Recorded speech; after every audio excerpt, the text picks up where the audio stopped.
was a rainy night. The kind of night where you think the sky got some bad news and won't stop crying.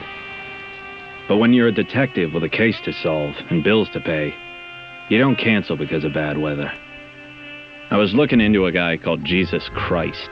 Who was he? What did he do? Why was he important? There was a lack of people I could ask about this Jesus guy. For someone that so many folks knew about, I could only find 4 who were experts. 4 guys who literally wrote the book on him. Which brought me to him. A guy named Matthew who called his book The Gospel of Matthew. Real original. All right, I say. Tell me what's behind this Jesus character. I want names. Certainly, he says. They're all at the beginning of my gospel. The genealogy of Jesus. Or his family tree, so to speak. Abraham was the father of Isaac, Isaac the father of Jacob, Jacob the father of Judah and his brothers, Judah the father of Perez and Zerah, whose mother was... All right, that's enough out of you. I don't need the entire Old Testament phone book. What's a phone book? Never mind. Just tell me why you gotta go so far back to tell Jesus' life story. Because Jesus is the fulfillment of the prophecies of the Old Testament. He is the Messiah foretold by the Hebrew Scriptures. What's Judaism in the Old Testament got to do with it? Why, my good man, don't you know that Jesus and his apostles were all Jews? What kind of sucker do you take me for? Everyone knows Jesus was a Christian. How could he have been a Christian, detective? Christianity wasn't even named until he brought it to humanity. He had a point, but something about this Old Testament flim-flam struck me as hinky. I took another approach. I can't help noticing a lot of your gospel bears a strong resemblance to an earlier work called the Book of Mark. A suspiciously strong resemblance. Yes.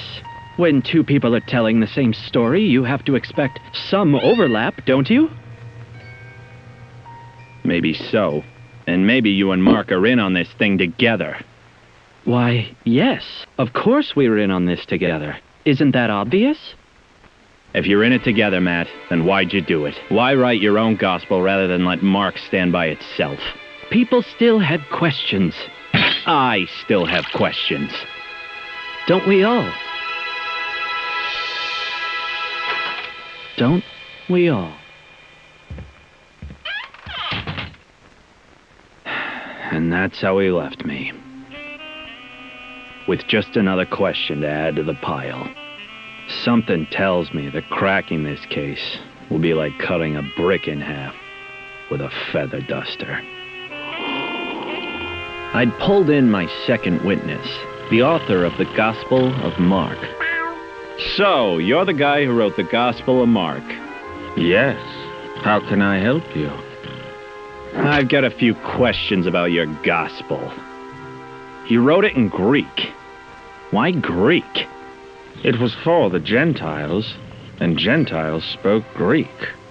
A lot of your gospel seems to be missing, Mark. Where's the birth in the stable? Where's the wise men and shepherds? My gospel is to tell the people that Jesus is the Messiah and the Son of God. If you want Christmas specials, you'll have to go somewhere else. Yeah, the ending is also missing something. Oh, what's that? An ending.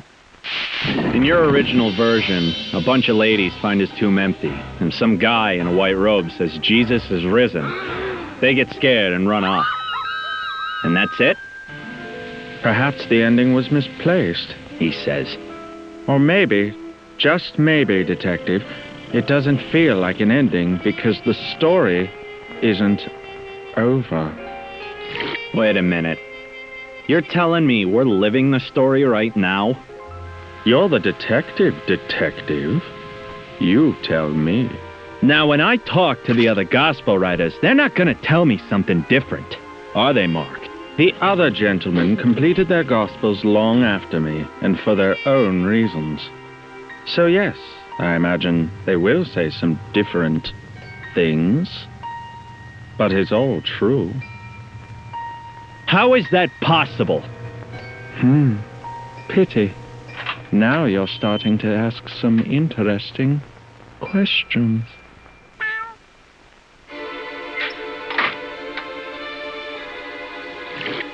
Like I said, this case was getting stranger than an alligator with a beard. And it looked like that alligator just got himself a pogo stick. Yeah, pretty strange.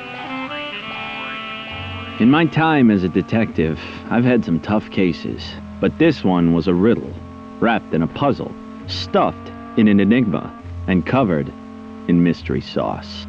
I'd been working the Jesus case for weeks, and still no closer to understanding who the guy was. There are 4 Gospels written about Jesus. Should be the same story 4 times, right? Wrong. There were differences, big differences, and I meant to get to the bottom of it. Which is what brought me to Luke. Luke was a real peace and love philosopher type. I figured if there was anyone I'd be able to crack and get the real scoop on Jesus, it was this guy. All right, Luke, I say, cutting to the chase. What's the deal with your gospel? Whoa, He says. deep question, Daddy-O. What is the deal? Heavy stuff. Well, for starters, it's not just my gospel. I put it together for everyone.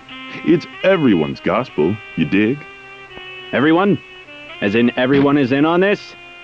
Sounds like a conspiracy to me. You saying this goes all the way to the top? You got it all backwards, Cat. It doesn't go all the way to the top. It goes all the way to the bottom. What? Sure. Luke says. The poor, the powerless, the forgotten, people who usually get overlooked or shut out. They're the ones I really wanted to feel my gospel, man. Is that why you got so much riffraff in your gospel? The shepherds at Jesus' birth, stuff like that? You gotta speak the language of the people. The people who feel like they don't belong. They gotta know the kingdom of God is for them, too. Kingdom of God, I say. Now we're getting somewhere. Show me on this globe where I can find it. It's pretty wild you carry a globe around with you, but the kingdom of God isn't on a globe. Another dead end. Look, you seem pretty groovy, so I'll clue you in. Don't stress yourself about where the kingdom is and who is welcome there. Everyone's welcome, including you, brother. How about this, smart guy? You and Matthew wrote Gospels not too far apart, but even they have significant differences. Like Matthew says Jacob was Jesus' grandfather, but you wrote that it was Heli. Far out. All right, mystery man. Just answer me this last question. In your gospel, you have a part called the Magnificat, where Mary bursts into song. I just gotta know why. Why is something like that in your gospel? Who doesn't love a musical number? And that was the last note he sung me. Was I getting closer to cracking this case, or just cracking up? There was one last gospel author to interview, an oddball named John. No, not the Baptist, but this other guy who wrote his own book on Jesus. But the dirt he was dishing didn't square with the song Matthew, Mark, and Luke had sung me. All right, first of all, your book about Jesus doesn't even start with Jesus. 2 of the Gospels begin with Jesus getting born in Bethlehem. The other starts with Jesus' baptism. That's one way to do it, man. But I'm trying to look at the big picture. The story within the story within the story, man. He says. I say, yeah. But your gospel starts at the creation of the entire universe. Seems strange to begin a book about Jesus at the dawn of time, don't it? Strange? We're trying to understand the nature of the infinite, the divine made flesh, but still somehow divine, man. I don't have time to ask, does this seem strange? Does that seem strange? Maybe it just seems strange from where you're sitting, man. And how do you explain this? The Synoptic Gospels talk about Jesus helping the poor and needy. Synoptic? That's just more uptight labels, man. Like, what does that even mean? Synoptic is what we call the Gospels of Luke, Matthew and Mark, because their stories mostly match up. But you, did you even read the other Gospels? Did I even read the other Gospels? What? Yeah, of course, man. Reading is like food for the mind. They fed my mind, and my mind made another meal, man. And how do you explain all the mystical things Jesus says in your Gospel? Examples, man. Give me examples of what you're talking about. Oh, things like, I am the way, the truth, the life. ring any bells? That's what I heard him say, man. Seems odd no one else heard those words. Maybe I'm just a great listener, man. Maybe. But there's one other thing that doesn't sit right with me. According to this graph, your gospel wasn't even written until 50 years after Jesus died. Kind of undermines your credibility, doesn't it, Johnny? You don't need to be present to hear the truth, man. Don't get cute with me. Your geography is all over the map. Your writing style's flowery and full of symbolism, and your timeline is more crooked than an Englishman's teeth. I mean, are you, Matthew, Luke, and Mark even talking about the same guy? Hey, it's no crime to have a different perspective, man. If I'm looking at a painting standing on my head, I'm not looking at it wrong. I'm looking at it from a different angle. And maybe I'm seeing something other people would miss. Think about that, man. I couldn't hold him. And yet, I still hadn't made heads or tails of any of this.